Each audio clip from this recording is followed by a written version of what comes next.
la firma Pizarro Refrigeración de Tucumán, los convocamos para una charla sobre presentación técnica de compresores Scrolltech y placas intercambiadoras. Con ustedes va a quedar el ingeniero Carlos Mitroga, que es el responsable de Danfoss en Argentina, y lo va a presentar el ingeniero Aguiló, que es quien va a disertar y nos va a asesorar sobre el tema. Buenas tardes, mi nombre es Carlos Mitroga, yo soy el responsable de la firma Danfoss en Argentina. Y en primer lugar me gustaría agradecerle a ustedes la participación y la gran concurrencia que estamos teniendo en el día de hoy en Tucumán, y también a la firma de Miguel Pizarro, la firma Pizarro Refrigeración. Quien va a dar la disertación va a ser el ingeniero Aguiló. El ingeniero Aguiló es presidente de la Asociación Argentina del Frío. No sé si alguno de ustedes ha estado ayer en la presentación que dio él, pero la institución es la más antigua de la Argentina, con una gran participación dentro del mercado y con una gran cantidad de socios reconocidos a nivel internacional y local. La charla de hoy está basada en dos productos nuevos que tiene Danfoss. Uno de ellos son las placas intercambiadoras, el primer tema que va a hablar el ingeniero, y el otro tema es compresores Scroll, que es un producto que Danfoss compró en el año a fines del 2006, una fábrica en Estados Unidos. Bueno, no los quiero demorar más porque no tenemos mucho tiempo. La charla va a ser continuada, o sea, lamentablemente no vamos a tener un intervalo.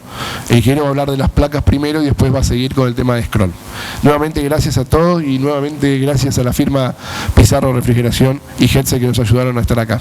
Gracias. Hola, ¿se escucha? Buenas tardes.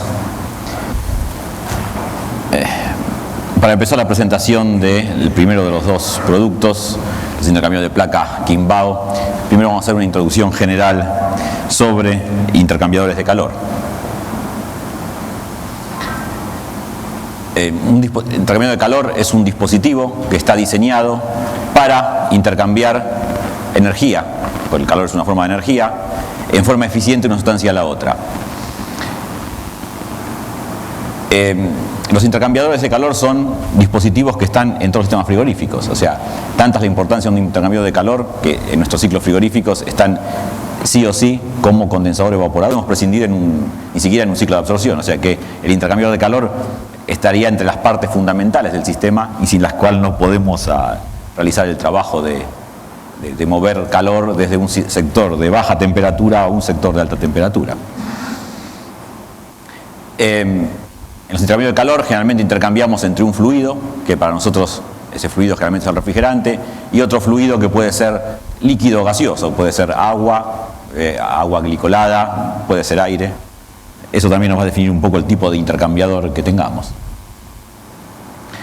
Dentro de los circuitos frigoríficos, como dijimos antes, hay dos funciones básicas que siempre las tenemos, de los intercambiadores de calor, que va a haber un condensador y un evaporador. En algún lado vamos a absorber el calor del sistema donde queremos sacarlo, sea una cámara, sea un equipo frigorífico, lo vamos a sacar haciendo ebullir el refrigerante en el evaporador. Y a su vez vamos a tener que disipar ese calor hacia una fuente térmica más caliente, que termina siendo la atmósfera en definitiva, porque ya sea en un equipo con agua, que lo sacamos a través de una torre de enfriamiento también a la atmósfera, estamos casi siempre disipando el calor hacia la atmósfera, vamos a tener ese condensador donde hacemos que el refrigerante ceda su calor al medio ambiente, que es el otro intercambiador fundamental del sistema, el condensador.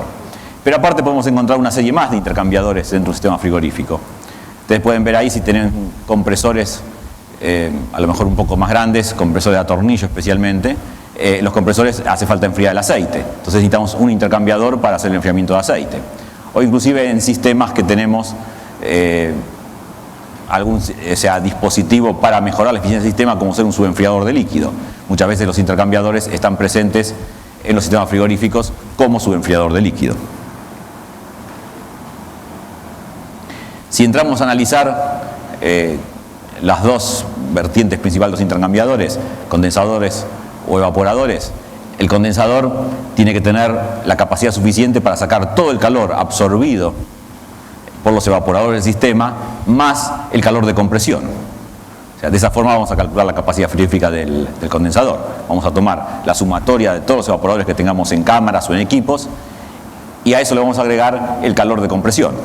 O sea, porque tenemos un calor que no fue absorbido, sino que lo hemos generado nosotros. Es la energía que nos costó hacer ese movimiento. Ese calor lo tenemos que disipar a la atmósfera. ¿Cómo nos clasificamos a los condensadores? Según el medio de enfriamiento. Vamos a tener los más comunes, los más fáciles de instalar y de mantener, que son los condensadores por aire. Vamos a ir a otra versión un poquito más sofisticada, los condensadores enfriados por agua, y probablemente vamos a llegar al de mejor rendimiento, pero más complicado de mantener, que es el condensador evaporativo. Acá en este gráfico podemos ver la importancia de la temperatura de condensación. Un condensador que condense por aire, como vamos a ver más adelante, va a condensar a una temperatura que probablemente va a estar 10 grados por encima de la temperatura del aire ambiente. Si tomamos una temperatura de diseño del orden de los 35 grados, podríamos decir que la condensación se va a encontrar en el orden de los 45 grados. Entonces sería, por ejemplo, esta línea, la presión equivalente a 45, la que está en rojo. El rojo sería un ciclo con aire. Condensador, expansión en la válvula termostática, absorción en el evaporador, sobrecalentamiento en las líneas y en el compresor, y compresión. Si nosotros condensamos por agua, la temperatura del agua va a estar más baja, a pesar que estemos esa agua enfriándola en una torre de enfriamiento con el aire. Pero ¿a qué se me está aproximando? Se está aproximando a la temperatura del bulbo húmedo del aire. Y la temperatura del bulbo húmedo del aire siempre es menor que la temperatura del bulbo seco, excepto en una condición especial del aire, que es cuando yo tengo el 100% de humedad. Bajo una condición de 100% de humedad, la temperatura del bulbo seco es igual a la temperatura del bulbo húmedo. Pero en todas las demás condiciones, cuando yo esté con temperaturas con humedades relativas inferiores al 100%, la temperatura del bulbo húmedo siempre va a estar por debajo de la del bulbo seco. Y a veces va a estar debajo, cerca de 10 grados. Probablemente hoy, que estamos en 26, 27 grados, la temperatura de bulbo, estamos 26, 27 en bulbo seco. En bulbo húmedo vamos a estar por debajo de los 20 seguro. Entonces, esa diferencia me da otra presión de condensación más baja. Esa presión de condensación más baja, fíjense que me provoca, o sea, este es el trabajo de compresión que necesito para el sistema de aire. La diferencia de entalpías entre entrada y salida del compresor. Y fíjense que la cantidad de energía que toca el compresor para el sistema de agua es mucho menor. Estamos viendo que es casi un 70% de la otra. ¿Por qué razón? Porque tengo que levantar la presión menos. Estoy levantando la presión hasta a un valor inferior. Si hablamos, por ejemplo, de R22, un sistema normal condensando por aire, en un día de calor va a estar condensando en el orden de las 250 libras fácilmente. En un sistema por agua, ese mismo equipo haciendo el mismo trabajo, apenas iba a condensar 210 libras. Entonces, esa diferencia de presión que tengo, esas 40 libras menos, va a significar un montón de energía menos que me absorbe el compresor. O sea que el sistema de agua, a pesar que en un principio parece más caro que un sistema de aire, me está llevando a menores consumos de energía en la planta frigorífica. Aparte, fíjense que tengo un pequeño ventaja adicional. Fíjense que, o sea, ¿qué es la cantidad útil de calor que yo absorbo en el evaporador? El efecto refrigerante neto. ¿Y qué es el efecto refrigerante neto? El punto desde que entra el refrigerante al evaporador, que sería este en el caso de aire, o este en el punto de agua, hasta que sale de la curva campana, que es el momento que ya todo el refrigerante se me hizo líquido, se me hizo gas. Entonces fíjense que en el caso del agua, como tengo el líquido más frío, tengo un mayor efecto refrigerante neto. Entonces al tener mayor refrigerante neto también estoy aumentando la eficiencia porque tengo más calor absorbido por kilogramo de refrigerante que circula por el evaporador.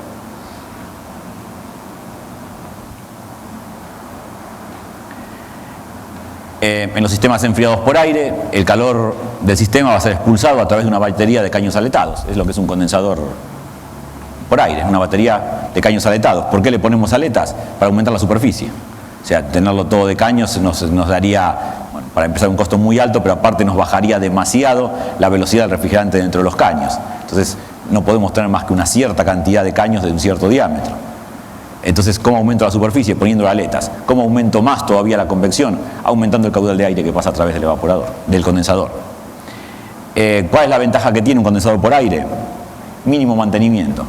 Muchas veces, a veces la gente de mantenimiento que está operando ese sistema no sabe dónde está el condensador, o sabe pero no sabe cómo llegar a la terraza donde lo pusieron porque no va nunca. Es tan bajo el mantenimiento que tiene que casi ni lo van a ver. No necesito ningún equipo adicional.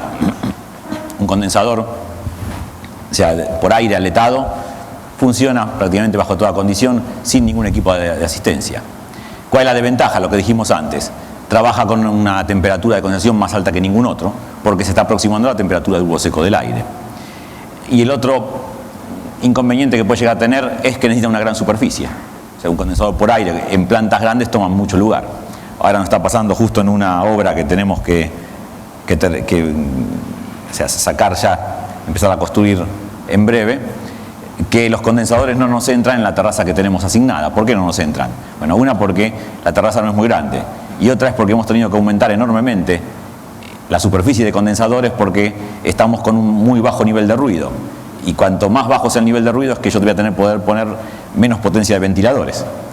O sea, pues el que me hace ruido del condensador es el ventilador. Cuando yo bajo la potencia de los ventiladores disminuyo el caudal, pierdo condensación. Entonces, para compensar eso hay que aumentarlo con una enorme cantidad de área. Los condensadores por aire insumen grandes áreas. Como pueden ver ahí, fíjense, para una planta relativamente chica, es una central de 180 HP, la cantidad de condensadores que requiere. Si vamos a los condensadores enfriados por agua, acá el calor del sistema lo vamos a sacar a una corriente de agua. La ventaja que tiene el agua sobre el aire es que tiene una mayor densidad, entonces con un mucho menor caudal circulando voy a poder remover una mayor cantidad de calor porque tengo mayor coeficiente de conducción al agua. Carlos.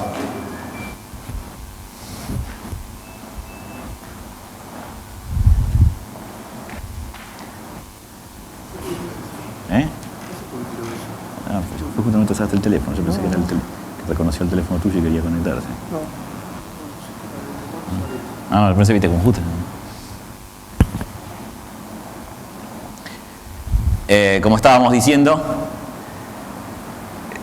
los equipos de agua, o sea, los sistemas de condensador por agua, van a necesitar un equipamiento adicional. O sea, yo no puedo tomar el agua de la red, pasarla por el condensador y tirarla. O sea, para empezar, si tienen un medidor de agua va a salir muy caro.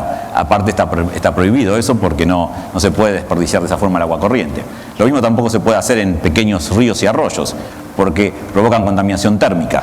O sea, al poner una corriente de agua caliente cambia la vegetación del lugar. Inclusive puede llegar a matar a los peces que pueda tener eso. Si estuvieran a orillas del río Paraná o en un gran lago no tienen problema porque el equipo frigorífico no va a llegar a calentar el agua. Pero salvo esas condiciones, ustedes siempre van a tener que trabajar un condensador por agua asociado con una torre de enfriamiento y el calor disiparlo en la atmósfera.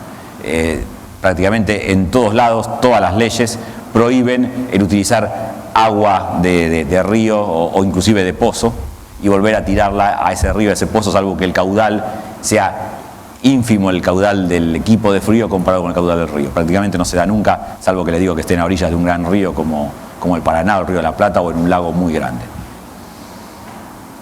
La gran ventaja que tiene es la que vimos antes, presenta una temperatura de condensación menor. Entonces, por esa razón voy a poder condensar más eficientemente. En los condensadores de agua aparecen varios modelos. Tenemos el tubo y tubo, que muchos de ustedes deben conocer de equipos chicos y que se venden en las casas de repuestos. ¿Vieron? Es un tubo de un cierto diámetro, puede ser un tubo de 5 octavos, metido dentro de un tubo de 7 octavos, generalmente está enrollado, y de esa forma pasa refrigerante por el centro y el agua por el espacio anular. Entonces yo de esa forma tengo un contacto entre refrigerante y agua y se provoca la condensación. El problema que tiene un tubo en tubo es que son muy difíciles de limpiar. Ante un ensuciamiento de la cañería no puedo limpiarlo mecánicamente, lo único que tengo que hacer es limpieza química. Probablemente el condensador más presente en la industria es el casco y tubo. El casco y tubo es una batería de tubos que van hacia una tapa, entonces el agua corre por dentro de los tubos.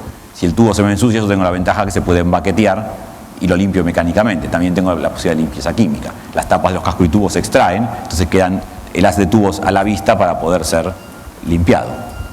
Casco y serpentina es una variante también del casco y tubo, pero presenta el inconveniente de que también se me puede ensuciar y no poder limpiarlo. Y finalmente tenemos los condensadores de placas, o sea, que es un intercambiador de placas como el que vamos a hablar en breves minutos más. Condensador de placas, la ventaja que presenta con respecto al casco y tubo es que es un modelo mucho más compacto. La desventaja está en el tema de la suciedad. Ahí pueden ver el que les decía antes cuando hablaba del casco y tubo. El haz de tubos, ustedes si sacan estas tapas, pueden baquetear los caños para limpieza. Y ahí pueden ver un casco y tubo instalado en una planta industrial. En las plantas industriales los cascos y tubos son de los condensadores más comunes, o sea, estos son condensadores de 3 millones de kilocalorías cada uno. Ahí pueden ver corte de otro condensador casco y tubo acá. Y acá tienen un intercambiador de placas, no del tipo del que vamos a hablar hoy, pero este es un intercambiador de placas muy común también, que se usa mucho en la industria láctea y en otras industrias alimenticias como enfriadores, para los pasteurizadores se usa también. Después nos vamos a referir un poquito más en extenso a ellos. Acuérdense, como les dije siempre, que tenemos que tener una torre de enfriamiento. Una torre de enfriamiento va a ser un equipo donde el agua caliente que viene del condensador se va a romper en muchos chorritos y en muchas gotas para tener una alta superficie de contacto. Va a pegar contra el relleno para aumentar más esa área de contacto y a su vez el agua que desciende se encuentra con una corriente de aire que sube. Al provocarse la evaporación del aire, al provocarse la evaporación del agua por esa corriente de aire, esa evaporación de agua me baja la temperatura del agua hasta una temperatura que tiende a acercarse a la temperatura del bulbo húmedo. O sea, nunca la voy a alcanzar porque siempre en todo intercambio térmico tengo un diferencial de temperatura. Pero generalmente en una buena torre la temperatura del agua se va a aproximar hasta cerca de 4 grados a la temperatura del bulbo húmedo. Y ahí tenemos, simplemente para mostrarlo, la última variante de condensadores, de los tipos de condensadores, el condensador evaporativo. El condensador evaporativo es una máquina dedicada especialmente a fines industriales. El condensador evaporativo es como la combinación del condensador por agua y la torre de enfriamiento. Fíjense que yo tengo los caños de refrigerante, acá, y directamente sobre esos caños de refrigerante llueve el agua de la torre. ¿Qué estoy logrando de esta forma? Evitar un intercambio de calor. Yo en una torre de enfriamiento, un sistema que trabaja torre de enfriamiento y condensador casco y tubo, condensador de placas, lo que tengo es un pase de energía desde el aire al agua y otro del agua al refrigerante en el condensador. ¿Qué estoy logrando acá? Directamente que haciendo pasar el aire con el agua lloviendo sobre los caños, pasar directamente a temperatura de bulbo húmedo a la de refrigerante. Al ahorrarme un intercambio, consigo bajarle prácticamente, o sea, la cantidad de grados, tengo 3-4 grados más de ventaja sobre un condensador normal de agua, casco y tubo o de placas. ¿Cuál es el problema de estos condensadores? O sea, pues tienen la más baja temperatura de condensación. El problema de mantenimiento. Porque fíjense dónde está el agua. El agua está lloviendo sobre el lado exterior de los caños. Por más que sea agua tratada, siempre algo de sal le queda. Entonces, ¿dónde se producen las incrustaciones? En el lado exterior de los caños. Y eso imagínense que son paquetes de caños puestos uno al lado de otro y con varios niveles de caños. O sea, limpiar eso mecánicamente es casi imposible. Es un trabajo, castigo limpiar eso. Entonces, ¿cómo se puede limpiar eso? Bueno, con limpieza química una. Pero también tengan presente que la limpieza química no va a llegar muy eficientemente a algunos puntos porque son rincones muy escondidos. Entonces, realmente la única forma de mantener bien un condensador evaporativo es con un tratamiento de agua muy exigente. Con un tratamiento de agua relativamente pobre, el condensador evaporativo se va a bloquear por incrustaciones y va a perder rendimiento en forma importante. Por eso, o sea, es el mejor desde el punto de vista del funcionamiento de la operación, pero desde el punto de vista del mantenimiento es el más complicado de todos. O sea, en una planta que no tenga un buen tratamiento de agua y no tenga un buen mantenimiento, el condensador evaporativo en año y medio decae su rendimiento de forma muy importante. Ahí pueden ver un condensador evaporativo. Fíjense para que tengan una idea de tamaño, ¿ven? Ahí tienen un tipo parado. Condensador evaporativo, la parte de los caños es esta. Acá están las entradas y acá está la salida. O sea que este es el paquete donde está la serpentina. Todo esto es la cámara de aire y acá está la entrada de agua. ¿Ven? Acá están los caños, acá están las bombas. Este es el caño de la bomba por el cual tira y llueve sobre el paquete. Estos son unos condensadores que están cerca del orden de los 5 millones de kilocalorías. Y fíjense ahí para verlo matemáticamente la cosa. Ahí podemos ver un poco resumido lo que estuvimos hablando. Yo tengo los 3 tipos de condensadores. Condensador por aire, condensador por agua, que dentro de estos incluimos a los condensadores gajo y tubo y a los condensadores de placa, que sería un poco el intercambiador Quimbao, y los condensadores evaporativos. ¿Cuál es la temperatura de diseño? Supongamos 35 grados de exterior. Algunos me dirán ustedes acá que es poco 35 grados para Tucumán. A ver, ¿cuántos me dicen que es poco 35 grados para Tucumán? A ver, ponen acá para mirarlos. A ver, levántenme la mano los que opinen que 35 grados para Tucumán es poco.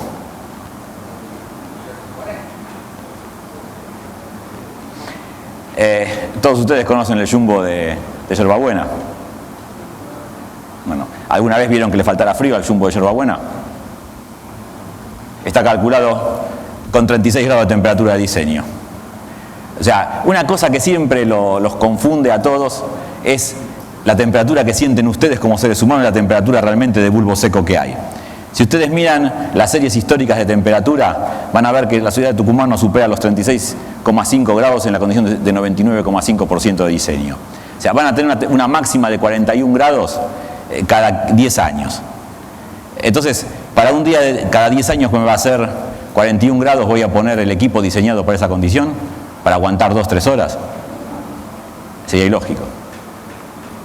O sea, la temperatura de diseño de 35-36 grados son de las más altas que se usan de diseño prácticamente en cualquier parte. Donde tuve que hacer una excepción fue en otra obra cerca de acá, en Santiago del Estero. Santiago del Estero sí. Santiago del Estero tenía una temperatura de diseño del orden de los 38 grados y medio. Entonces, considerando que el refrigerante utilizado ahí era 404, no pudimos usar condensador por aire, o sea, colocamos condensador por agua. Pero el jumbo de Tucumán está andando hace año y medio. O sea, ya pasó casi 2 veranos y no ha tenido problema. O sea que las temperaturas de diseño guarda porque siempre la gente tiende a sobreestimar la temperatura. Porque ustedes escuchan la sensación térmica. Probablemente sí, nosotros sentimos 41 o 42 grados. Pero el condensador es insensible. El condensador se rige por una temperatura y esa la pueden sacar de cualquier serie que está relevada por los satélites, que son los datos más firmes que hay ahora. Y van a ver que la condición de diseño para Tucumán prácticamente no se excede nunca a esos valores.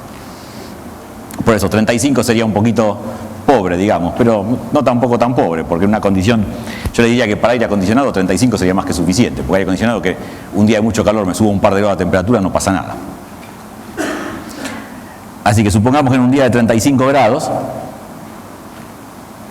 temperatura de aire, en ese momento nunca vamos a tener humedad 100%, un día que tenemos 35 grados es un día despejado, un día de nublado no tenemos 35% de 35 grados de temperatura. En ese caso la humedad de bulbo húmedo con 35 generalmente no va a pasar nunca del 50%. O sea, buscando otra vez las series de datos meteorológicos van a ver que a 35 grados de temperatura el máximo bulbo húmedo coincidente está en el orden del 50%. En ese momento, para una temperatura de 35 con 50 de humedad yo voy a tener 25,5 de bulbo húmedo. Entonces fíjense, el condensador por aire se va a aproximar a la temperatura de 35 grados. El condensador por agua y el evaporativo se va a aproximar a 25,5. Estamos hablando casi 10 grados de diferencia. O sea que ya ahí tengo 10 grados de movida menos para la condensación de uno y otro sistema.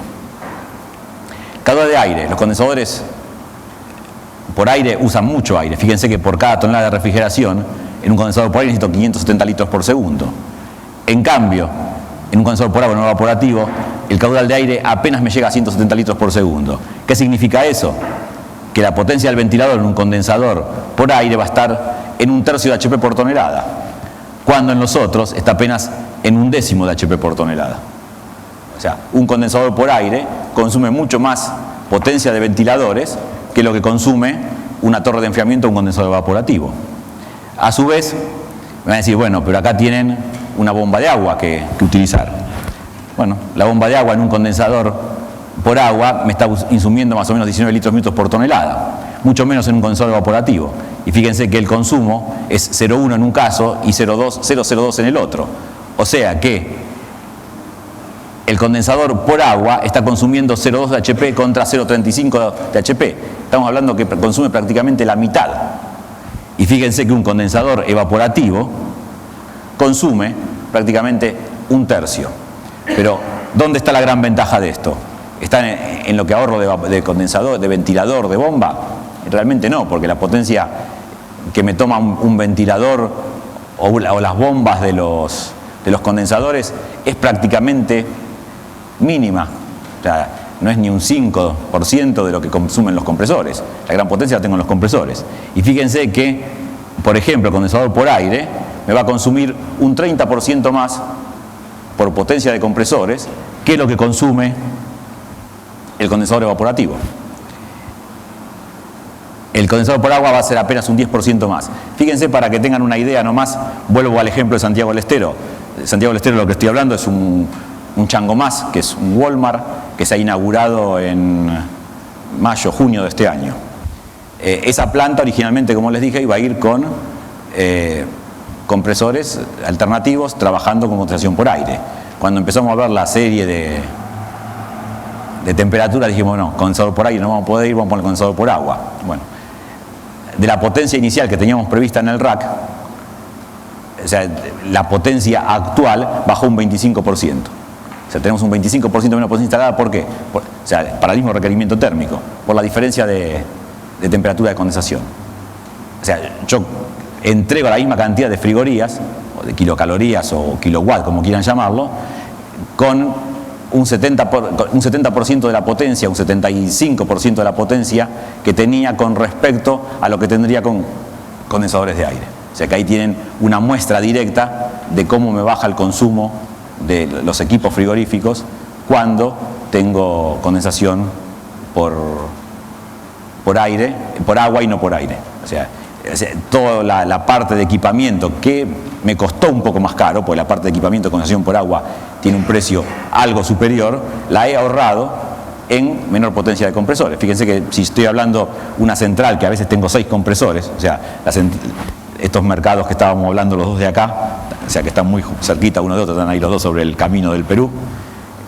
Uno tiene central con 5, otro tiene central con 6 compresores. Si hubiera puesto condensación por agua, prácticamente podía sacar un compresor. Era una máquina menos.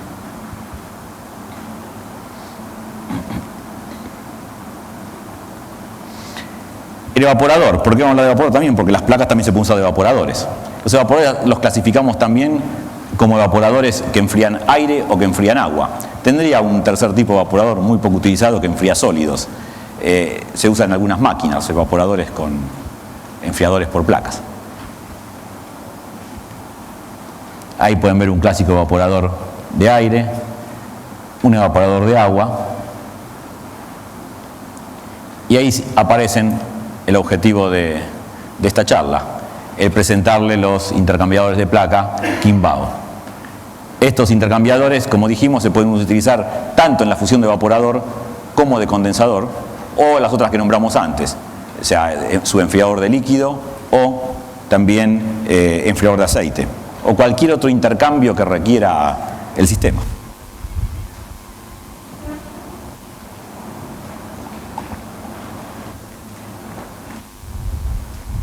Van a ver en muchos lados que para nombrar los intercambiadores de placas aparece ese PHE. ¿Por qué PHE? Por el nombre en inglés, Plate Heat Exchanger, o sea, cambiador de calor de placas, o sea, la sigla en inglés, el PHE. ¿Cómo se construyen? Con una serie de placas. Son placas finas de metal, en este caso acero inoxidable, que tiene estampado unas ranuras, digamos, en forma de V con distinto ángulo. Entonces se van superponiendo placas hasta formar la capacidad que uno quiere. Y entre esas placas pasa entre una placa el fluido frío, a la otra el fluido caliente, a la otra el frío, a la otra el caliente. De esa forma se construye un intercambiador de placas. Quedan dos circuitos independientes, uno que se va enfriando y otro que se calienta.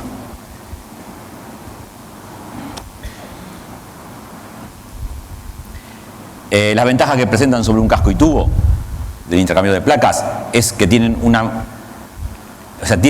gran área de transferencia. Por lo tanto, como tienen esa gran área de transferencia, están muy compactos y ocupan un menor tamaño que un intercambio de casco y tubo. Un intercambio de casco y tubo, generalmente cuando se diseña un casco y tubo, siempre tiene que trabajar horizontal.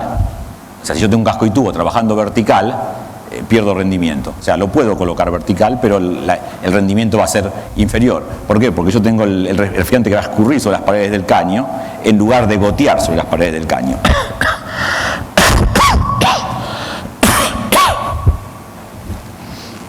Entonces, eso me provoca una diferencia de rendimiento. Entonces, el casco y tubo ocupa una gran área en el piso. El de placas es un aparato extendido hacia arriba. Por lo tanto, la superficie que ocupa es mucho menor uno que el otro. Tiene un mayor coeficiente de transmisión del calor. ¿Por qué? Porque un tubo tiene menos área que lo que tiene una placa. O sea, yo en un casco y tubo tengo una sumatoria de superficies de tubos. En el de placas tengo la sumatoria de un montón de placas. El área de la placa, el tubo, fíjense que les daría, si ustedes abren el tubo, les da una plaquita muy finita. La placa tiene un área mucho más ancha.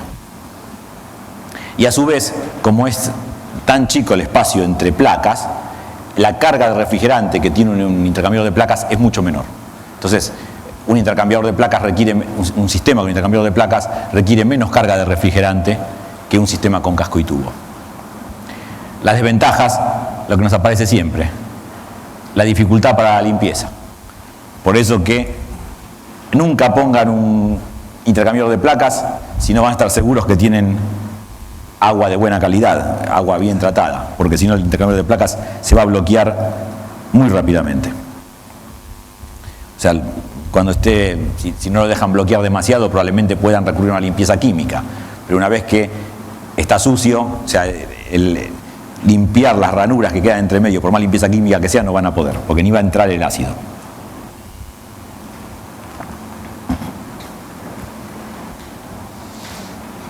Otro problema que tienen los intercambios de placas es su habilidad para trabajar con altas presiones. Están limitados por la presión, pero generalmente las presiones normales de los sistemas frigoríficos, salvo con algún refrigerante de alta presión, la soportan sin problema.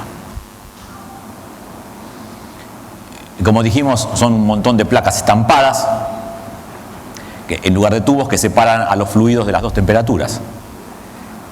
Ya lo dijimos antes, los fluidos frío y caliente se alternan entre placas y su gran superficie de intercambio produce, o sea, el área que da cada placa provoca una gran superficie de intercambio. Ahí podemos ver el dibujo, que es lo que les decía. ¿Ven? Ahí tenemos las placas, como se van poniendo. Entonces tengo estos 4 canales que se van formando por la sumatoria de las placas. Entonces, por supongamos que si esto fuese un condensador, está entrando el refrigerante caliente, que vamos a tomarlo acá como rojo. Bueno, realmente esto es un evaporador. Fíjense que acá lo que está entrando es agua, pues agua para procesos. Supónganse que ustedes quieren enfriar agua o para aire acondicionado. ¿Ves? Agua que vuelve de un fan coil a 14 grados y al pasar por la placa, como esta placa tiene intercambio de refrigerante, el agua se enfría y sale por acá a 6 grados. Por el otro lado venía el refrigerante líquido. En esta placa no tendría canal de entrada, sí lo tiene en esta otra de vuelta no tiene, sí lo tiene en esta. Entonces este refrigerante evaporándose, por acá se iría en forma de vapor hacia el compresor. Entonces, el condensador de placas o evaporador de placas va a ser la sumatoria de una suma de placas.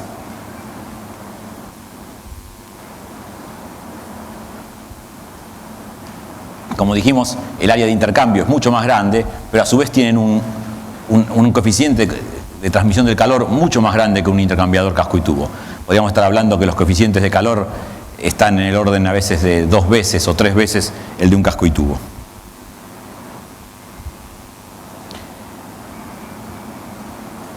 Ahora vamos a ver los distintos tipos que hay de intercambiadores de placas, pero podríamos decir que tenemos 3 tipos de intercambiadores de placas. Nosotros necesitamos intercambiadores de placas que estén bien sellados, porque no podemos darnos el lujo de perder refrigerante. Y el punto de complejidad que tienen para el sellado de estos intercambiadores de placas es en el conducto que forman.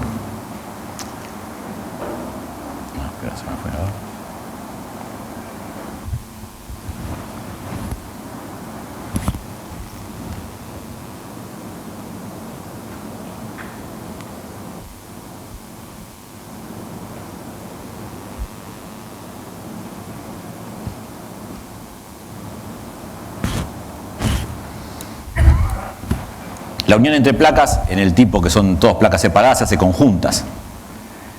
En otro tipo de condensador está soldado. Ahora vamos a ver los distintos tipos.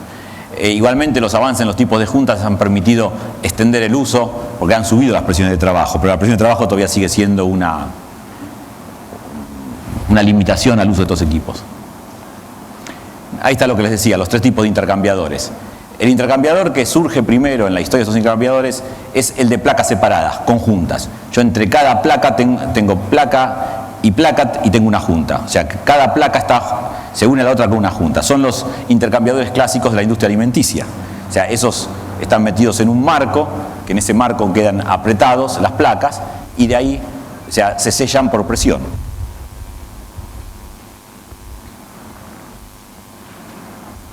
Esos intercambiadores no son aptos para trabajar con refrigerantes. El siguiente tipo que aparece ahí es el intercambiador de placas soldadas. El intercambiador de placas soldadas se ponen todas las placas, generalmente vamos a ver cómo se arman. O sea, entre placas se pone una lámina de cobre. Entonces, a presión y vacío en un horno, o sea, a alta temperatura, al producir el vacío, o sea, el cobre se funde y va únicamente hacia las juntas. Entonces, de esa forma consigo un aparato que es algo totalmente sellado. El tema es que ese, como quedó soldado por soldadura, nunca más lo van a poder abrir. Es un aparato completamente estanco. O sea, están seguros que no va a perder nunca porque está probado. O sea, si no perdió cuando se fabricó, no pierde más. Pero también si tienen que hacer cualquier mínima operación ahí, no van a poder hacer nada porque está soldado. O sea, no es accesible. Y finalmente tenemos los intercambiadores de placas semisoldadas. ¿Por qué semisoldadas? Porque las placas se sueldan de a 2. Entonces, ¿qué placa estoy soldando? Las 2 que va a ser el canal de refrigerante. Entonces, agarro 2 placas, las sueldo. Entonces, entre las 2 placas soldadas va a correr refrigerante. Entre las 2 que se unen conjunta va a correr el agua o el refrigerante o el fluido que estoy enfriando. Pero ¿cuál es el punto de problema de este intercambiador? ¿Qué punto me queda complicado? El conducto que se forma, porque en el conducto sí voy a tener junta. Entonces, en el conducto está pasando también el refrigerante, que muchas veces es amoníaco, porque esos, generalmente los de placas soldadas se usan para refrigerantes halogenados. ¿Por qué? Porque soldé con cobre. Si yo quiero usar amoníaco, como el amoníaco me come al cobre, ¿qué uso? El de placas semisoldadas. Entonces, por ese conducto que se me formó en la parte de arriba, está pasando amoníaco, que si no sella bien, voy a tener un escape. Ahí lo podemos ver, el de placas conjuntas, como les dije, no es un intercambiador de placas para la industria frigorífica, sino que es para procesos de la industria alimenticia, especialmente la industria láctea. O sea, yo hago, por ejemplo, mando leche por entre una placa, mando agua fría o caliente, alternativamente, y hago un pasteurizador con eso. Ahí están los que les dije antes. Estos son los soldados. Fíjense que se convierte en un bloque. O sea, ustedes agarran uno más o menos de este tamaño, de este espesor, y sirve de condensador para un equipo 10 HP. O sea, la primera vez que lo agarré en la mano, te lo van a levantar porque parece que fuera una caja metálica. Pero no es una caja metálica, eso es casi un bloque de acero, porque son todas placas puestas una al lado de otra. O sea, lo quieren levantar y son pesados. La dificultad, como dijimos, la limpieza, pero la estanqueidad es perfecta. Y ahí están los semisoldados. Los semisoldados, ¿ven? Tienen acá los conductos, por donde va a entrar el refrigerante y el agua, pero me queda el tema de la unión del conducto que se forma dentro de la placa, en la unión de placas que son conjuntas. Ahí ponemos un poco los campos de aplicación. Fíjense que estos intercambiadores, ahora estamos hablando específicamente del modelo principal de Qimbao, que son los intercambiadores de placas soldados. O sea, Qimbao saca su línea para refrigerantes halogenados, por lo tanto, un intercambiador de placas soldados que lo puede usar tanto como condensador o evaporador, cumple bien esas especificaciones. Entonces, los límites de aplicación para estos condensadores o evaporadores de placas son temperatura de trabajo entre menos 196 y más 200. O sea que prácticamente abarca todo lo que es nuestro campo de refrigeración, ya sea como evaporador o como condensador, porque temperaturas de descarga en los compresores superiores a 200 grados no vamos a encontrar nunca. Las presiones de diseño pueden llegar hasta 40 bar, la mayoría igualmente son de 30 bar. Igualmente estamos hablando de 30 bar, estamos hablando de casi 450 libras. Normalmente ustedes saben que los equipos con 22 o inclusive con 407 o 404 no van a trabajar nunca por arriba de las 400, o sea que perfectamente funcionarían. No serían muy apropiados en el caso de 410. En el caso de 410 podríamos llegar a temperaturas a presiones de condensación del orden de las 600 libras. Entonces ahí hay que tener cuidado con ese, pero sí lo podríamos usar como evaporador para 410. Y pueden venir con la variante soldado con cobre, que es la normal, o con níquel. ¿Qué me permitiría la variante soldado con níquel? Puedo usarlo con amoníaco, porque yo tengo placa de inoxidable soldado con níquel, el amoníaco no me lo ataca para nada, o sea, lo puedo usar perfectamente.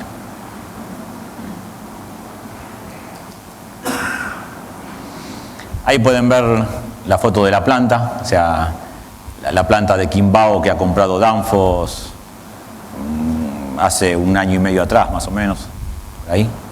Está cerca de Shanghái, o sea, a 150 kilómetros de Shanghái. Fabrica estos aparatos de 1968. Se dedica a la tecnología de los intercambiadores soldados únicamente. Ahí está, en 2006 se unió a Danfoss y es una empresa Danfoss 100%, o sea, cumple las normas igual que cualquier otra ubicada en otra parte del mundo. La nueva fábrica que se está por inaugurar, bueno, ya se inauguró, es más grande, está a 10 kilómetros de la fábrica anterior y bueno, está ya produciendo intercambiadores con más volumen y más capacidades. Y ahí vamos un poco a ver las capacidades constructivas. Fíjense cómo es un poco la unión de las placas. Yo tengo placas, ¿ven? Este es el estampado que tiene la placa. Entonces, yo no pongo placas con todo igual estampado, sino que el estampado se va cruzando. Entonces, eso le forma múltiples canales y hace que el refrigerante le cree grandes turbulencias ahí adentro. Entonces, en los puntos de contacto, yo tengo cuando lo armamos, el intercambiador cuando se fabrica, se pone la placa esa estampada en inoxidable, una lámina muy fina de cobre, otra placa, otra lámina fina de cobre. El cobre, cuando se caliente, se hace el vacío, escurre hacia los puntos de soldadura, como este. Entonces, cuando se arma está todo acá la lámina de cobre. Cuando se calienta y se hace el vacío, queda únicamente en los puntos de soldadura. Entonces, de esa forma queda soldado, o sea, y armado como una pieza prácticamente indestructible. Es un bloque de metal. Bueno, ahí pueden ver algunas de las cosas que dice cuando se va armando, o sea, la locación de los puertos, las placas, ven, dice que se voltean 180 grados, son las características de construcción del aparato. Ahí están el tema de los canales, o sea, las placas tienen canales H o canales L. Entonces, el H es un canal de ángulo obtuso y el L es un canal de un ángulo agudo. Lo que cambia es la caída de presión del intercambiador y cambia la capacidad de transferencia de calor. A mayor capacidad de transferencia tengo mayor caída de presión. Por eso en algunas aplicaciones que no puedo soportar tanta caída de presión voy a tener que usar una placa a lo mejor de menor ángulo. También cuando los monto puedo llegar a tener ¿ven? La combinación de 2H, 2L o si no el M, que es una mezcla de una placa H y una placa L. Con eso se van obteniendo distintas configuraciones de caída de presión y de intercambio. Igualmente, lo que pueden hacer ustedes es seleccionarlo, el aparato. No lo pueden construir porque ya viene todo soldado. O sea, con el software se puede ir eligiendo el programa para llegar a la capacidad que ustedes quieren.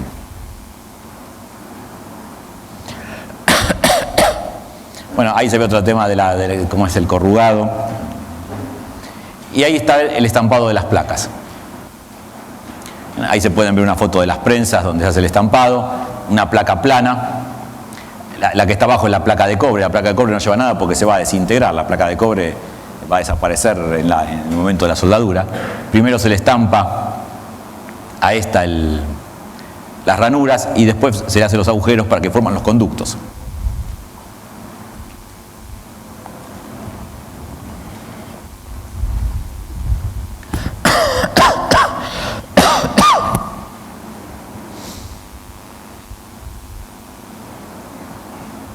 Se montan todos juntos para las placas. Pueden ser distintas las conexiones, hay varios modelos que también se sacan por catálogo. Y ahí está lo que les decía, el horno de vacío. El horno vacío, se meten los intercambiadores dentro de este horno. Se calienta a 1204 grados. El ciclo dura 10 a 14 horas y después se utiliza un enfriamiento rápido. De esa forma se hace el soldado del intercambiador de placas. Ahí para marzo de 2008, o sea que ya está operativo, son 4 hornos de esos que tienen para fabricar los intercambiadores de placas. Se los prueba, o sea, 100% es la prueba, y se hace pruebas con helio. ¿Por qué se usa helio? Porque helio es la molécula más chica. Entonces, si no escapa la molécula de helio, no escapa ninguno. Bueno, sí hay una molécula más chica, hidrógeno, pero el hidrógeno no lo usa nadie por el tema del riesgo de explosión. Digamos, la única que es un poquito más grande que el hidrógeno es el helio. Y las pruebas se hace todo con helio. Como vimos ahí, la prueba de pérdidas en el 100% de las unidades. Y después se tapan con un tapón de plástico para asegurarse que no entre suciedades en el aparato. Ahí se puede ver el rango de productos. Empiezan de los más chiquitos, acá el B3012, hasta el más grande que es el B3260. Pueden tener también distintos circuitados. Y fíjense lo que tiene esta marca, es que están disponibles con distribuidor.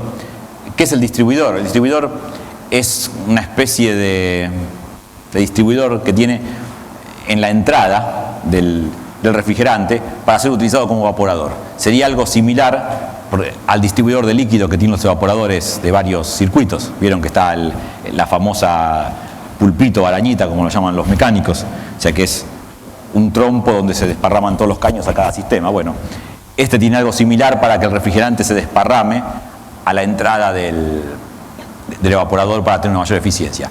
O sea, está la válvula y después de la válvula está ese distribuidor de líquido. Ahí pueden ver cómo es el código de nomenclatura de los equipos Kimbao. El AB me indica que son un intercambiador de placas soldado, o sea, con esta tecnología que vimos recién. El 3 me indica que está soldado con cobre. Entonces, si yo veo B3, ya sé que no me es apto para amoníaco, porque el amoníaco me va a tocar el cobre. O sea, únicamente me sirve para trabajar con refrigerantes halogenados. Esta área 052 es la superficie de cada placa independiente. Sería 0,052 metros lo que me está marcando. El número que aparece después, por ejemplo el 50, es el número de placas. Es que se ha armado un intercambiador que viene con 50 placas soldadas. El número 3 es la presión de diseño en megapascales. Esta H es el tipo de placa que vimos antes, si era H, L o M, o sea, según el tipo de ángulo que tenía. Y la letra Q puede o no estar. Cuando está la letra Q es que tiene distribuidor, es el utilizado para evaporador. Ahí pueden ver los rangos más o menos de los equipos.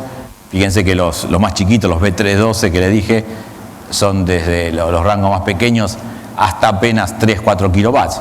Pero fíjense cómo va creciendo. Y los más grandes, el B3260, llega hasta 500 kilowatts. O sea, son ya intercambiadores grandes.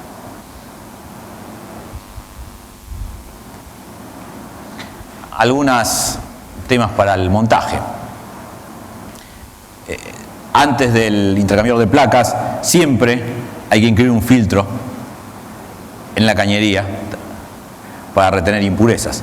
Es un filtro tipo I que ustedes por acá sacan el filtro, lo pueden limpiar para asegurarme que las impurezas no lleguen adentro del intercambiador de calor. Lo que tiene que tener el filtro es una malla, o sea, 16 o 20 mesh.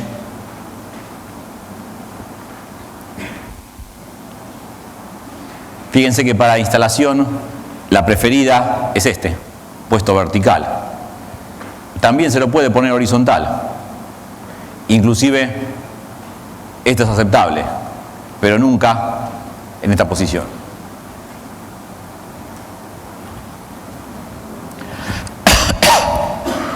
Si yo lo voy a usar como condensador, fíjense que prácticamente no cambia para nada el rendimiento con respecto a su posición. O sea, lo puedo poner vertical, horizontal, que es lo mismo. Pero si lo uso como evaporador, yo tengo únicamente el 100% de rendimiento en posición vertical. Fíjense que en posición vertical, o sea, puesto a 90 grados, el rendimiento me decrece un 37%. He perdido más de la tercera parte del intercambiador.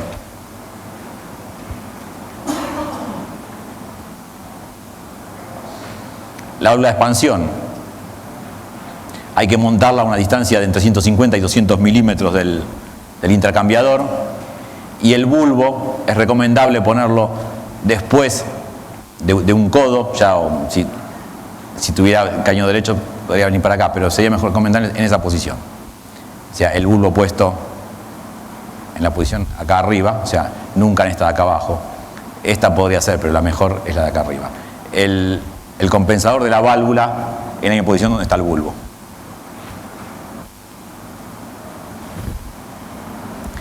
Una válvula bastante efectiva con los condensadores de placa, o con los evaporadores, mejor dicho, de placa, con los modelos grandes, es la válvula electrónica. ¿Por qué? Porque la válvula electrónica va a trabajar con un delta T más chico. Entonces me va a permitir aprovechar más el intercambiador de placa. La válvula electrónica, como ustedes saben, es más cara que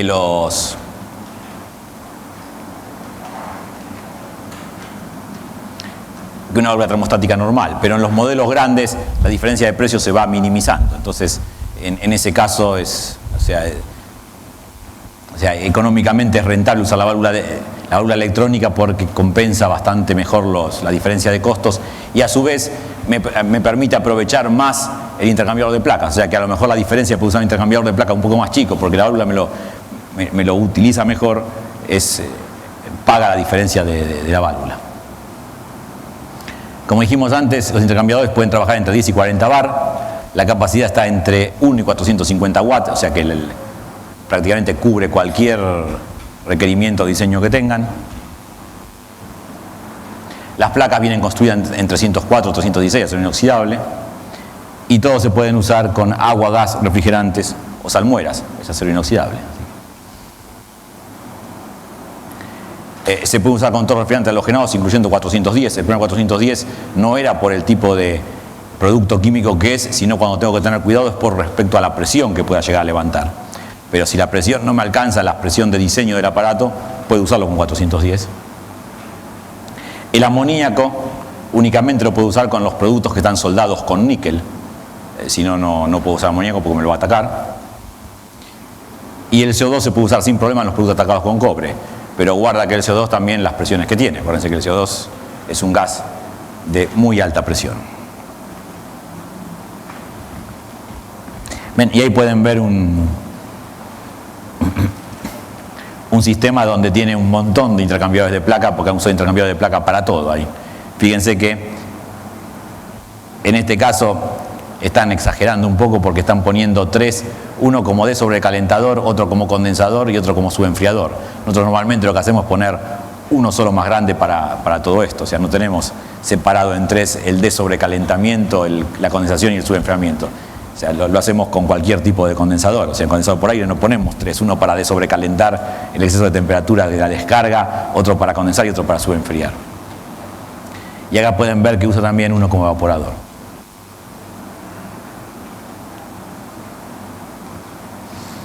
En este caso, fíjense que hay montado, o sea, no solo como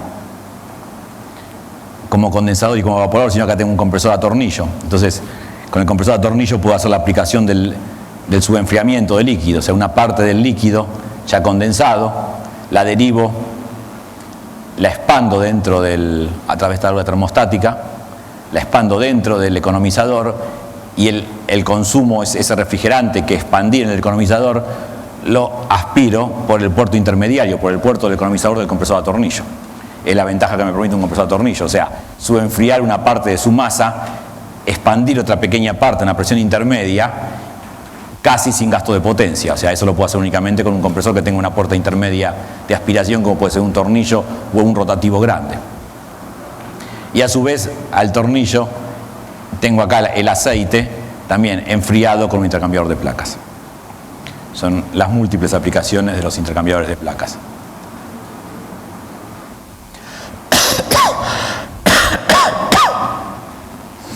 Para resumir un poco esto de Quimbao, como resultado podemos decir que los intercambiadores de placa tienen entre un 30 y un 40% menos de área que un casco y tubo. Como tienen menor carga refrigerante, las reacciones a los cambios de estado son más rápidas. Y los canales de las placas crean turbulencias en el fluido que crean una convección mucho mayor dentro del intercambiador. Con esto termino la parte de Quimbao, que era la primera parte y más larga de la presentación. Ahora tendría que pasar a la presentación de Scrolltech. Pero si no, antes de dejar la presentación de Quimbao, no sé si alguno tiene alguna pregunta para hacerme de la parte de intercambiadores. La respondo ahora porque después el cambio de tema es total. Sí.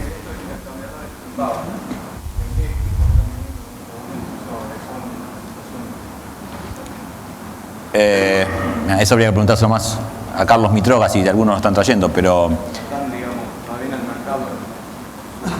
O sea, acá se están vendiendo ya hace meses para gente que está armando equipos, sí, o sea, en cuáles, no sé, te lo tendría que responder Carlos, que es el gerente comercial.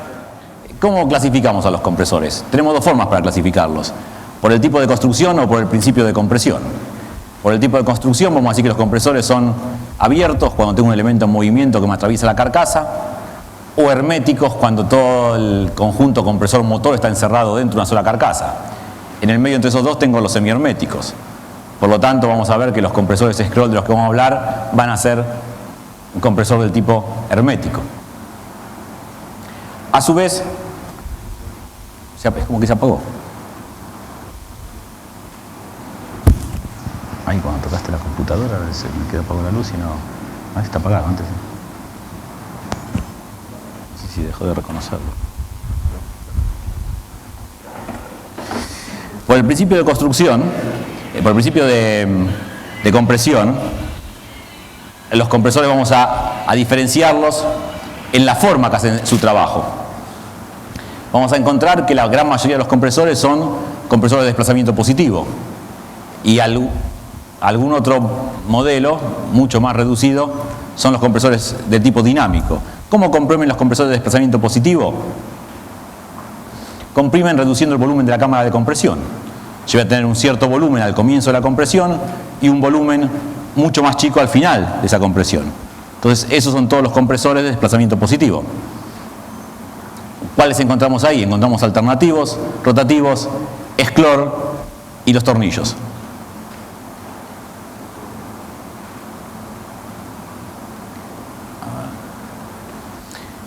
Todos los compresores de desplazamiento positivo, como dijimos, reducen el volumen de la cámara de compresión. O sea, el alternativo es evidente. Usted tiene un cilindro, el pistón se desplaza hacia arriba, me achica la cámara de compresión. Lo mismo hace un rotativo. El tornillo también hace lo mismo porque me lleva el refrigerante contra la carcasa y entre espirales y lo comprime contra la parte final de la salida del compresor. Y el scroll lo va a hacer también.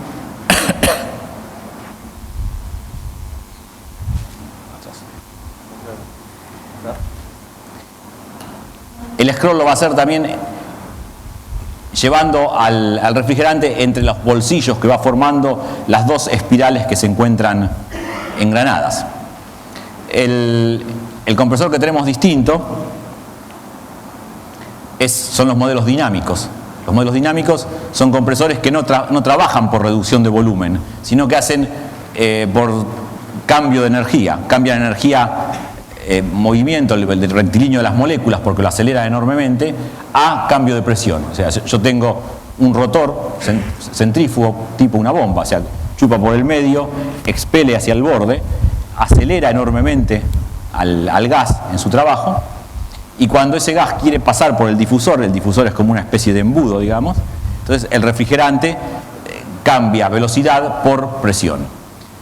Los compresores centrífugos son máquinas grandes, o sea, Danfoss tiene un compresor centrífugo relativamente chico que no vende en el mercado argentino, que es probablemente el compresor más evolucionado que hay hasta este momento.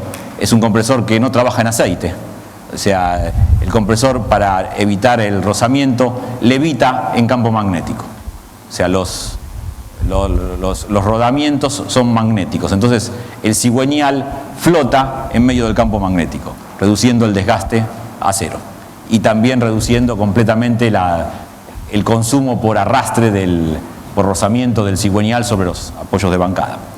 Ese compresor está disponible internacionalmente hace ya casi 4 o 5 años, pero no se encuentra en el mercado argentino.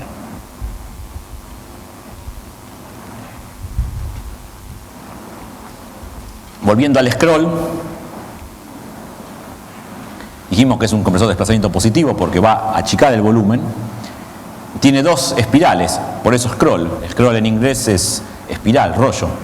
Un scroll arriba, fijo, clavado en la carcasa, y otro abajo que hace un movimiento orbital. Lleva el refrigerante de los extremos hasta el centro y ahí hace su proceso de compresión. Ahí podemos ver, o sea, el gas entra por la parte inferior del compresor, por eso que la parte inferior está sometida a baja presión y a baja temperatura porque es el gas de retorno.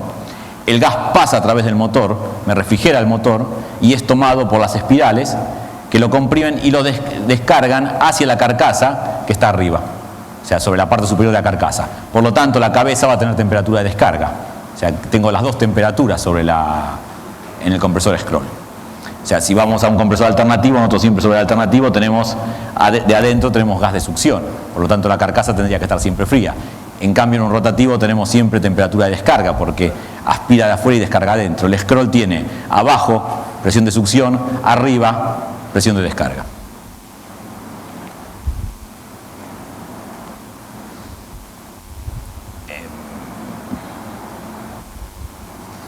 Para ver un poco más la compresión del scroll, podemos ver acá, ahí cómo el scroll hace su trabajo. Fíjense que ahí se abre, o sea, en este momento aspira, hasta este momento que cierra. O sea, está haciendo 3 bolsones al mismo tiempo, porque veamos por ejemplo en este, que es un poco más lento, ¿eh? Acá abre y el gas lo va quedando acá encerrado y fíjense cómo lo va conduciendo hacia el centro hasta que ahí lo descarga. O sea, lo va llevando en 3 vueltas, o sea, pero está haciendo 3 procesos al mismo tiempo, por lo tanto tiene una descarga por revolución del compresor. O sea, tiene 3 procesos al mismo tiempo, pero tarda 3 vueltas en hacer el proceso, por lo tanto es una descarga por revolución. De esa forma el scroll comprime el refrigerante.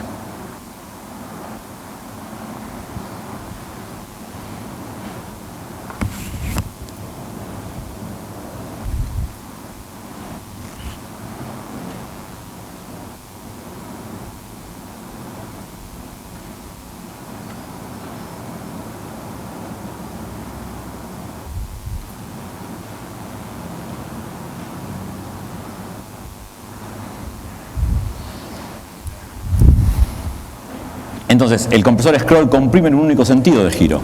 Si gira al revés, no comprime. ¿Qué pasa si gira al revés?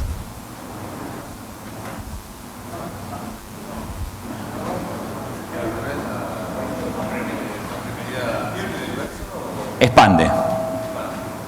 Pero con respecto al compresor, ¿qué puede pasar si gira al revés?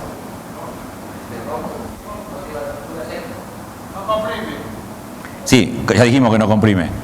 Pero estamos viendo, ¿se rompe o no se rompe? ¿Cuándo se rompe? ¿Se rompe enseguida?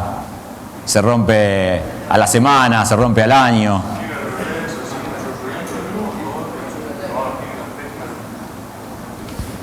Bueno, ahora vamos a ver después. O sea, el compresor no puede girar al revés. Si gira al revés, hace un ruido infernal. O sea, corre el riesgo de romperse, pero realmente se rompe después de varios días de girar al revés. O sea que pueden probar tranquilos, giro para un lado, giro para el otro. Lo pueden dejar andando un día al revés girando, que el compresor no se va a romper. Y ahora van a ver las pruebas de laboratorio después. No tiene válvulas de admisión ni de descarga el compresor scroll. Por eso que al no tener válvula de descarga, yo no tengo el problema del volumen nocivo.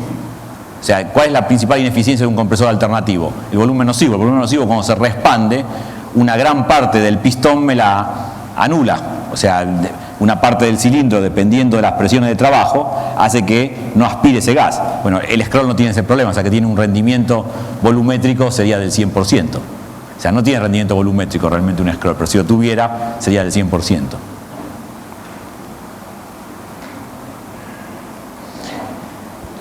Ahí podemos ver un poco, Danfoss fabricaba scrolls desde hace bastantes años, es un pionero en la fabricación de scrolls, y fabricaba lo que se conocen como la línea Performer, que son compresores grandes, compresores de 7 a 30 o de 8 a 25 HP, lo fabricaba en 3 fábricas. La primera de todas en Ans, en Francia, que es donde nace el compresor, la fábrica de Atlanta en Georgia, también la misma potencia de compresores, y la fábrica que tiene en Pekín, en China, en Beijing. Eran las 3 fábricas de Performer, o sea, pero eran todos compresores scroll grandes. Como podemos ver, los más chicos están en el orden de los 7 HP.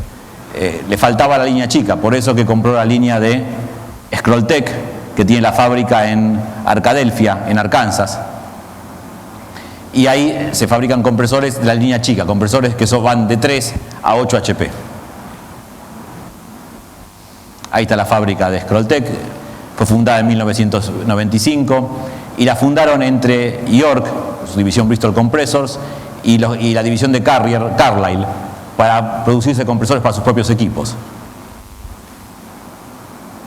O sea, hace año y medio, como dijo Carlos Mitroga, también sobre el fin de 2006, la fábrica fue comprada por Danfoss y entonces ahora los compresores están disponibles a cualquier usuario, no solamente a sus 2 propietarios originales. Bueno, tiene una capacidad de 700.000 compresores por año y lo que es algo extraño en esta fábrica es la cantidad de laboratorios que tiene, la cantidad de calorímetros y estaciones de prueba donde hacen ensayos sobre los compresores. Como dijimos antes, el compresor scroll es un compresor que forma 3 cavidades, mientras una se llena, la otra comprime y la otra expulsa, lo que nombrábamos antes cuando vimos el grafiquito. Ahí pueden ver un poco los detalles constructivos del compresor. Tenemos el plato, que normalmente, o sea, el plato este es el que está ubicado acá. Este plato en el nombre de la fábrica recibe el nombre de Carter. Sobre ese plato se apoya la espiral rotativa, tiene una especie de junta y tenemos la otra espiral clavada. Esta espiral, o sea, toma su posición por presión de gas que está debajo del plato. Es un sistema patentado de Scrolltech que regula la posición de acuerdo a la carga del compresor. Ahí se puede ver los 3 marcos de la familia. ¿Por qué 3 marcos? Porque dentro de cada uno de estos podemos ver distintas potencias de compresor. Tenemos la línea más chica, que es lo que llaman Marco 59, el modelo nuevo que se llama Next Generation, NX.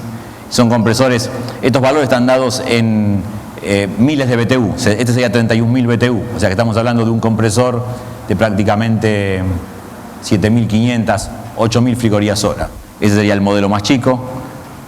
Esos son de 31.000 a 47.000, este otro modelo de 48.000 a 81.000, y el modelo grande que todavía tiene el viejo marco de compresor más alto, que es de 78 a 120.000, estamos hablando casi 40.000 frigorías hora.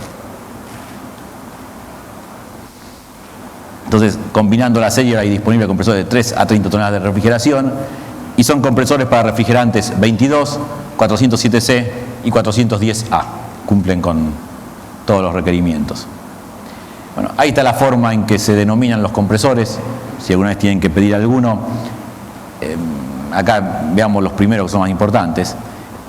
La primera letra van a ser todos H para ustedes, porque la línea E, que es economizador, es un compresor de refrigeración y no está disponible en el mercado, así que todos los que vengan de Scrolltech van a tener que empezar con la letra H. La segunda letra es el tipo de familia, por ejemplo en este caso la R es que es residencial Scroll, podría tener también una D, una C o una L, que son los distintos tipos de familia de compresor. Y finalmente la que sí es importante para ustedes es esta última letra, porque esa última letra le está diciendo qué conjunto, qué par lubricante refrigerante utilizan. Fíjense que si la letra es una H como está esta acá, H me está diciendo que es R410 con aceite poliolester. Si ustedes por ejemplo quisieran usar un compresor con R22, esta letra tiene que ser una M, y si fuera 407, una P. El número, como les dije antes, les da la capacidad en miles de BTU, pero girando a 60 Hz, o sea que tendrían que sacarle un 20%, eso porque nuestros compresores giran a 50 Hz. Bueno, y lo demás son características internas, no tiene para preocuparse. Ahí se puede ver la vista explotada, un poco más que antes. Acá tenemos la parte inferior, donde está el plato, que es el fondo del compresor, toda la parte del rotor, del estator, que también va clavado en la carcasa, ahora vamos a ver cómo se construye, y la parte que forma el compresor.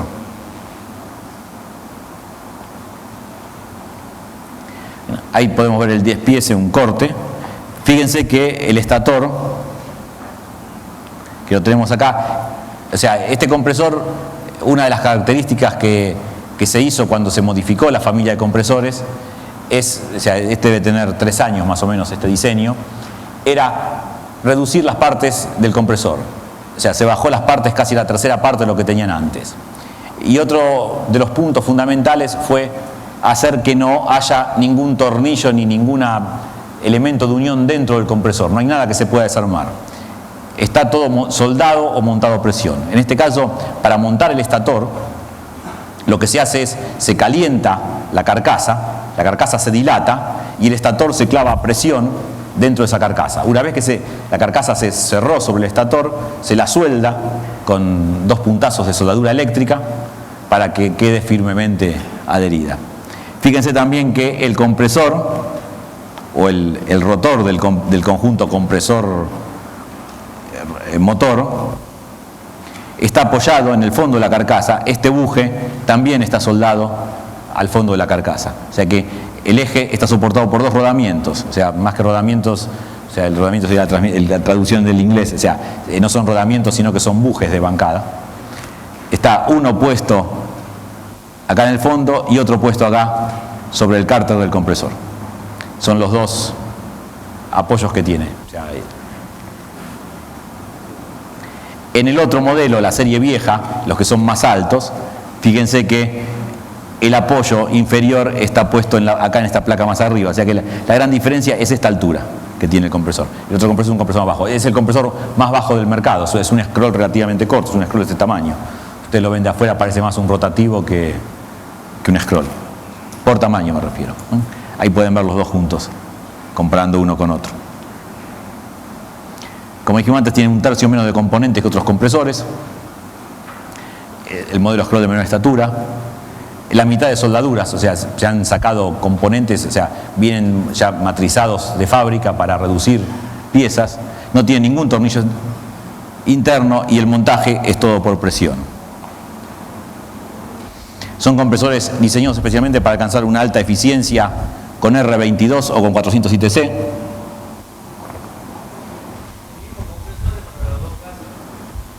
Sí. Sí, sí, cambia el aceite. O sea, uno usa un aceite y otro usa otro, pero el compresor es exactamente igual, porque aparte o sea, prácticamente rinden lo mismo también, porque la capacidad de los dos gases es prácticamente idéntica. Y lo que les decía antes de todas esas estaciones de ensayos que había, fíjense que el compresor se prueba en condiciones de ambiente que trabajan entre menos 29 y 51 grados. Y aparte se lo prueba con golpes de líquido y con arranque inundado, o sea que son condiciones de que muy difícilmente tenga en la práctica. Otra cosa que pueden ver acá, que es un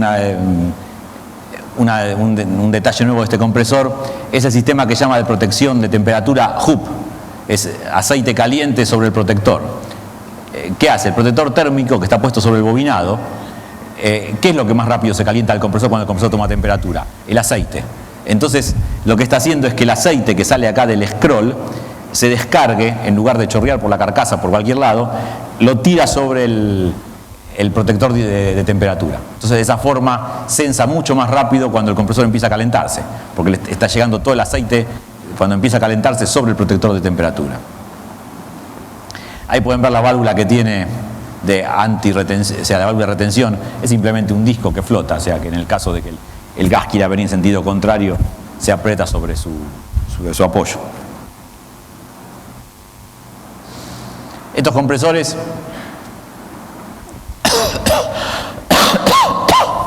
están preparados para un rango de voltaje. Si hablamos de los monofásicos, la diferencia tiene que ser más o menos 10% del voltaje nominal de placa. Y en el caso de los trifásicos, aparte del más o menos 10%, la diferencia entre fases no tiene que exceder el 2% entre fases.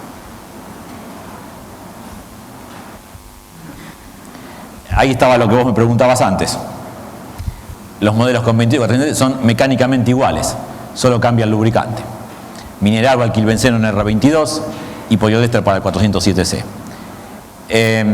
Guarda con algunos aceites, con algunos compresores de 410, los más grandes, el aceite que puede venir cargado, o sea, eso lo van a ver en la indicación de la placa porque viene marcado, puede ser un polivinil-éster, no un poliol-éster. O sea, normalmente ustedes se habrán acostumbrado ya a los poliol-éster, pero el 410, como es un gas con características especiales, en algunos casos trabaja con polivinil-éster.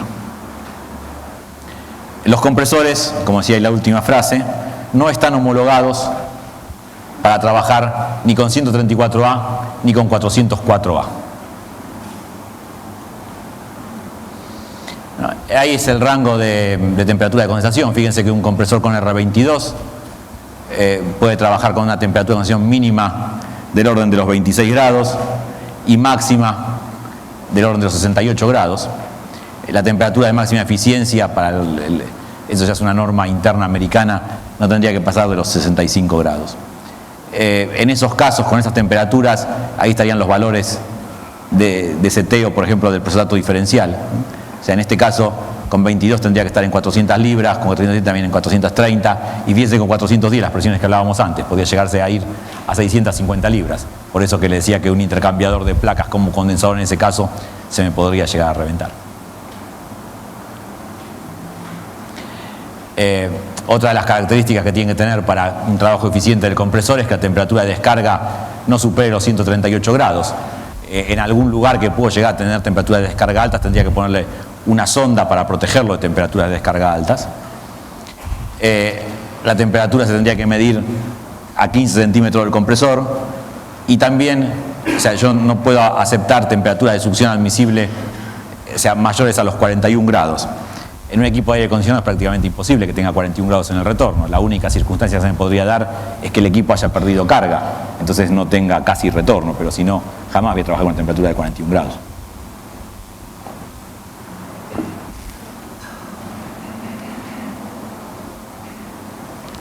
Los compresores se prueban con una corriente continua de 500 volts, la resistencia interna a 1 megón, o sea, la prueba es 100% para ver que ningún compresor tenga fugas. La corriente de fuga es menor a 0,5 miliamperes. Acuérdense que nuestra legislación actual nos obliga a usar disyuntores diferenciales en todos los motores. O sea, ahora se ha extendido la norma para los que no lo sepan todavía. Según las nuevas normas del ENRE, cualquier instalación, o sea, no importa que esté al alcance de personas o no, tiene que tener disyuntores diferenciales. O sea, conozco gente que le han retirado su matrícula de instalador eléctrico por no poner disyuntor diferencial en los motores de los compresores, que nosotros normalmente no poníamos en los motores de los compresores. Inclusive le hablo de motores de compresores grandes, compresores de 40, 50 HP, están obligando a poner disyuntor diferencial. Como pueden ver, estos compresores, la corriente de fuga es 0,5 miliamperes. La normativa argentina nos obliga a usar disyuntores de 30 miliamperes, o sea que estamos cubiertos sin problema ahí. El motor sumergido en refrigerante, si yo tuviera mucho retorno en refrigerante, esas corrientes de fuga pueden ser mayores, pero igualmente no va a llegar nunca a los 30 miliamperes. El tema de que un scroll funcione bien, o cualquier compresor funcione bien, es que lo elija bien. Es que esté puesto para las condiciones que tiene que trabajar. Muchas veces un compresor no se comporta bien porque lo uso para una aplicación para la que el compresor no fue diseñado. Entonces es importante fijarse en el campo de trabajo del compresor y ver que estemos dentro de ese campo de trabajo. Y ahí está el campo de trabajo. ¿Cómo determino el campo de trabajo del compresor? El campo de trabajo del compresor lo da el fabricante. Fíjense, hablemos de este, por ejemplo. Este es para los compresores con R22. Es esta área que está en rojo. Entonces, ¿cómo sé si mi compresor que yo elijo, que tiene este campo de trabajo, es apto de trabajar ahí? ¿Cómo obtengo el punto de trabajo de mi compresor? Cruzando la temperatura de evaporación. Supongamos que estamos trabajando con un compresor que evapora a 4 grados. Estaríamos por acá más o menos. Esta sería la línea. Y condensa a 50 grados. Estaríamos por acá. Entonces, el punto donde se cruzan es el punto de trabajo de mi compresor. ¿Dónde está ese punto? Está dentro de la zona de trabajo. O sea que ese compresor es apto para esa aplicación. Si yo, por ejemplo, quisiera condensar peor, vamos a condensar a 55 grados, por acá. Pero digo que ese compresor trabaje a 10 grados bajo cero. ¿Dónde está el punto? Por acá. Fíjense que ese compresor está fuera de su campo de trabajo. Ese compresor no va a trabajar eficientemente, o directamente no va a trabajar, o se va a quemar. Yo tengo que elegir siempre un compresor, o sea que el cruce de mis puntos de trabajo se encuentre dentro de la zona de trabajo del compresor. En general, ¿cómo vamos a elegir estos compresores? Estos compresores, la forma de elegirlos antes era de tablas, ahora es con programa de cálculo. Y fíjense que acá tenemos el programa de selección de Danfoss. Sí, que lo encuentro, acá está. Ahí tengo el programa, el ForC, que se puede bajar de la página de Danfoss, está en mucha de la documentación que a veces se reparte en CDs. Fíjense que le digo en qué quiero mis unidades, grados centígrados, watts. Vamos a ponerle que trabaje en la frecuencia nuestra, 50 Hz. ¿Con qué refrigerante quieren trabajar? R22. ¿Qué producto? Vamos a buscar uno de estos. Vamos a pedirle scroll de aire acondicionado. Voltaje, vamos a pedirle uno trifásico de 380 volts. O sea, fíjense que esto da 400 siempre. Y acá le pedimos la capacidad. Supónganse que quiero un compresor ¿de cuánto? Pídanme algo, a ver. Bueno, o sea, tenemos que poner la capacidad en watts, que sería la capacidad frigorífica. Digamos que ustedes hicieron un equipo de 5 toneladas. ¿Qué son eso? 15.000 kilocalorías. Estamos hablando de 18.000 watts. Entonces ponemos 18.000 watts. Es lo mismo que me dijiste vos, más o menos. ¿Qué modelo quiero? Bueno, no, el modelo lo vamos a dejar libre porque que lo tire la máquina. Hay algo acá que estamos... Fíjense acá las condiciones. Ustedes pueden poner, ven, una serie de condiciones que son todo bajo normas. O sea, las normas de ensayo. O si no, pueden poner modo del usuario. Entonces, esto le da le fijan ustedes los parámetros. ¿A cuánto quiere que evapore? Vamos a querer que evapore a 4 grados. ¿A cuánto quiere que condense? Pongámosle a 52 grados. No subenfría.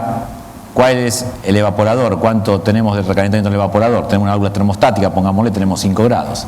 Y el recalentamiento total hasta que llega al compresor, ¿cuánto es? 10 grados. le decimos que calcule, y ahí da los tipos de compresor. Fíjense que el modelo que me está dando acá, 18.000 watts, no me dio uno de Scrolltech, porque sería un poco... O sea, acá hay un Scrolltech también, ¿eh? Acá tengo un HCM. Ese Scrolltech me daría 19.000 watts.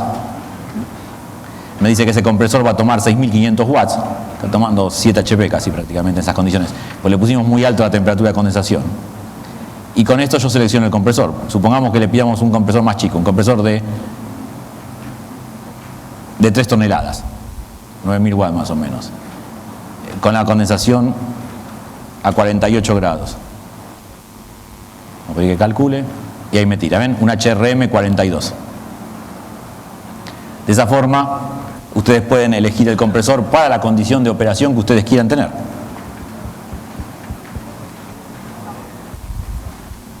Es mucho más fácil que elegirlo de una tabla, que generalmente en las tablas no tienen el valor justo que quieren ustedes, porque ustedes a lo mejor la tabla le viene cada 5, 10, 15 grados y ustedes quieren una condensación a 2, 3 grados. El programa se los da.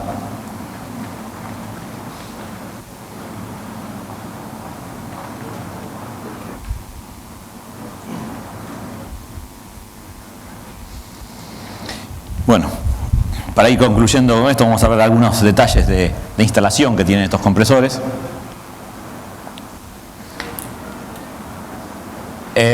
Un proceso de baja con reset manual es recomendable cuando pueden ocurrir pérdidas de referencia y se detectan por mucho tiempo. Si el sistema no tiene ese peligro, no necesito ponérselo. El proceso de alta también con reset manual es recomendable para proteger al compresor ante una situación de algún día de mucho calor o qué sé yo, o bloqueo del condensador. Si yo trabajo con 22, el seteo de ese proceso de alta sería 450 libras, lo mismo con 407C porque como veíamos es casi similar, pero fíjense que con 410A estamos hablando de 610 libras. Y ahí está con lo que empezamos la charla del scroll. La protección contra rotación inversa. La serie de compresores Scrolltech de la Next Generation están preparados para trabajar hasta 150 horas en rotación inversa. O sea, 150 horas estamos hablando de 6 días. O sea, los ensayos de compresores se hacen para que el compresor aguante 150 horas girando al revés. O sea, hasta ese punto el compresor podría trabajar.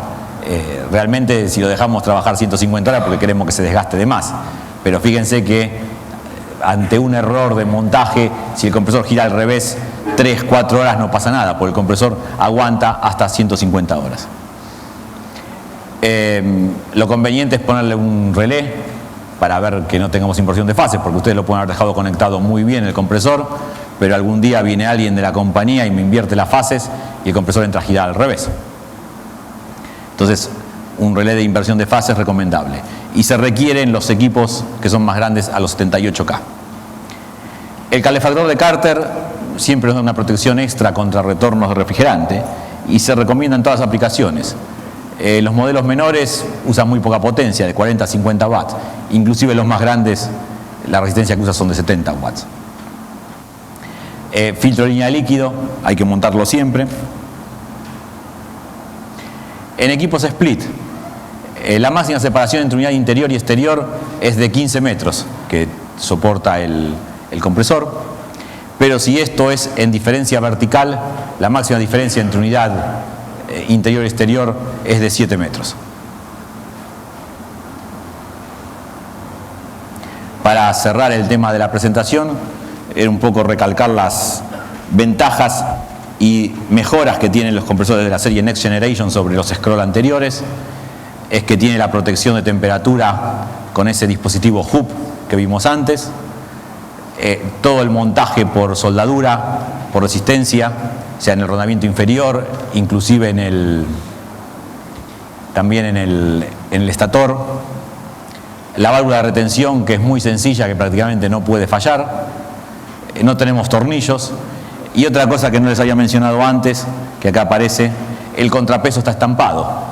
Por lo tanto, no hay ninguna posibilidad que el contrapeso que tiene para cuando se hace el balanceo del rotor pueda salirse, porque está directamente estampado sobre la masa de inercia que tiene el compresor. Bueno, esa es la última transparencia de la serie Scrolltech. No sé si tienen alguna pregunta sobre esto, sobre lo otro, sobre lo que quieran.